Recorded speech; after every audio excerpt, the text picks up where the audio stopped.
আমার একটা লাক্সারিয়াস ভাই ব্রাদার্স লিখেছে, শুধু বকর বকর করস তুই, তোর থেকে কেউ কিনে। এটা এটা এটা কিন্তু খারাপ লাগছে ভাই, কষ্ট পাইছি।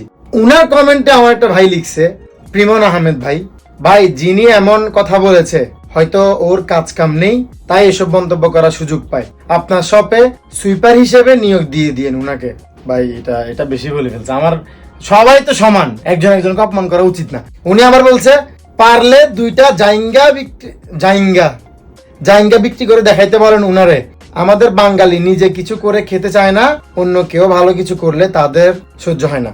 আমি জানি না ভাই এত কিছু, আমি একটা কথাই বলবো, এটা পড়ে দেওয়ার একটাই উদ্দেশ্য, আমরা এমনও কিছু মানুষ আছি শুধু শুধু অন্যকে খারাপ কিছু বলি, না জেনে না বুঝে। একটা কথাই বলবো, কিছু বলবো না। অনলাইনে প্রোডাক্ট সেল করা অনেক সহজের বিষয় না, এটা একটা পেজ তৈরি করতে হয়। সো এটা আলহামদুলিল্লাহ পেজ করতে পারছে।